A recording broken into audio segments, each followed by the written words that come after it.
Well, thank you, Erskine, by placing me after Paul. I suppose you could have effectively hit the replay button. But having said that, I'm going to nonetheless take the privilege of saying much of what he said. First, I want to add my voice of praise to our two co-chairs. I think that this effort, in some respects, has been challenged by the design of this commission. I think juxtaposed against the recent debate over national health care, it has been challenged by timing. It has certainly not been challenged by leadership. We have had exceptional leadership at this effort. Both of you are to be commended. The thing I like the most about your plan is it is a plan. And frankly, there are not a lot of them out there to address the crisis. As we continue to use the word unsustainable in describing our nation's fiscal path, unsustainable is understated. And I think we all know that. When the chairman of the Joint Chiefs of Staff says that our greatest threat to our national security is our debt, it should be a sobering wake-up call to every American. And so, again, I applaud you for simply putting a plan on the table. And frankly, I think any American who understands the crisis has a responsibility to sign up for some plan, to be in favor of something.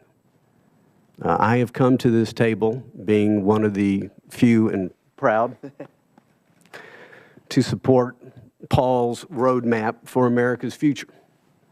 I have supported a spending limit amendment to the Constitution and a number of proposals, some of which actually ended up in your proposal, from the Spending Deficit and Debt Control Act that Paul and I have worked on. So again, I think there has been challenges to the Commission. And I think, Erskine, if I recall right, you said that this was part of an adult conversation.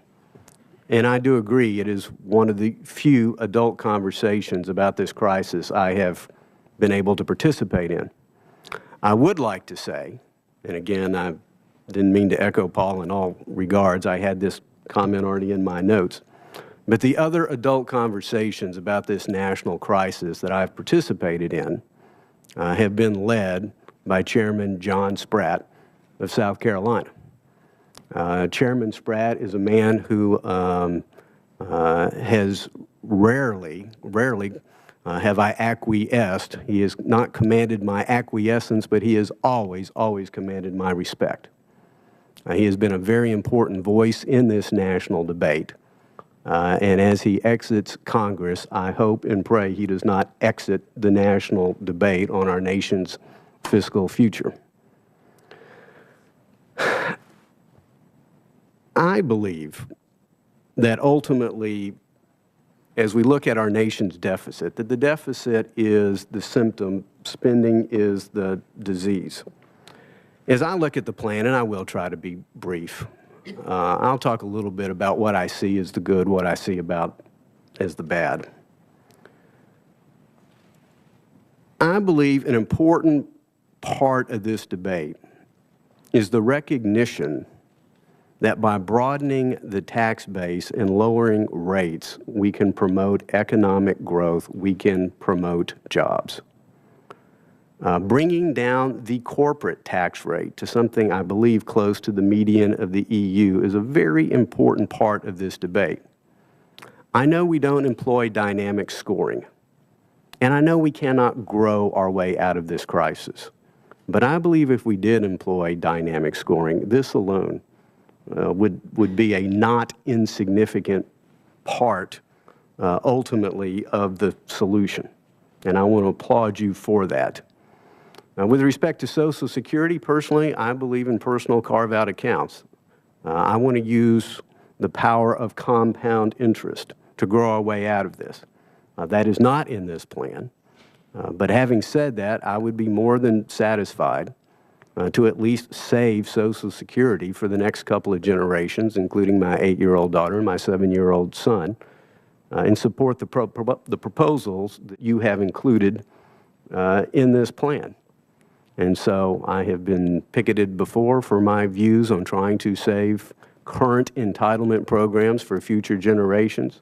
I won't say I'm happy to do it again, but I'm prepared to certainly do it again. I continue to have concern about the tax portion of this. Concern in a couple of different ways. Number one, clearly I don't favor any tax increase. I don't think we have a taxing problem. And in fact, as we all know, under CBO's, either their baseline or their alternative scenario, taxes will increase as a percentage of GDP. That's given. Number one, taxes are already going up. That's number one. Number two, ultimately, even though you put a revenue cap, we don't have a global expense cap here. And the cost of government is what it spends, not what it taxes. And I would say that is one of my greatest reservations of the plan, something that I hope that we could have achieved. And so, ultimately, I'm not sure that we're going to solve the problem that way. And the third challenge I think you have on the tax increases is history is my guide. If I believed that the increased revenue would actually be used for deficit reduction, I might reluctantly come to the table in a global agreement, but when I look at Tefra in '82, when I look at Andrews Air Force Base in '90, it just seems to me that somehow the spending restraint never quite materializes, and yet the increased revenues do, and it seems like the increased revenues simply chase more spending.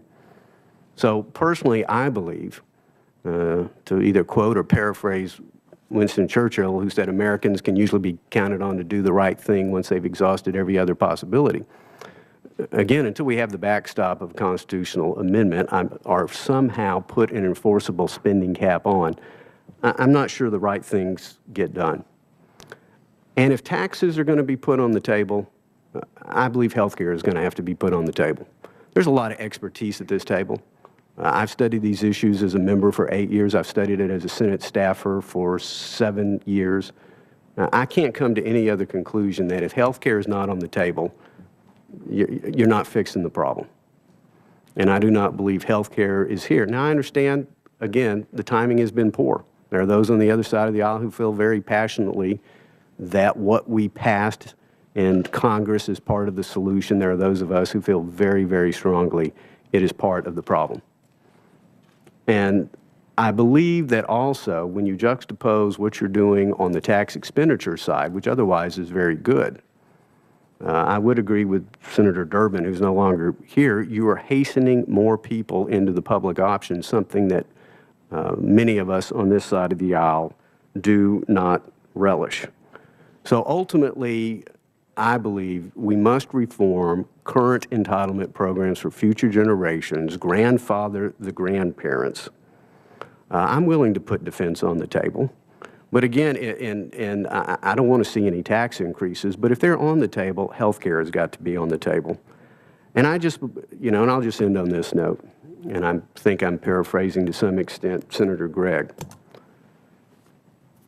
But we are on the verge of being the first generation in America's history to destroy the American dream. I do not believe the American dream is a shiny new Cadillac. I do not believe the American dream is home ownership.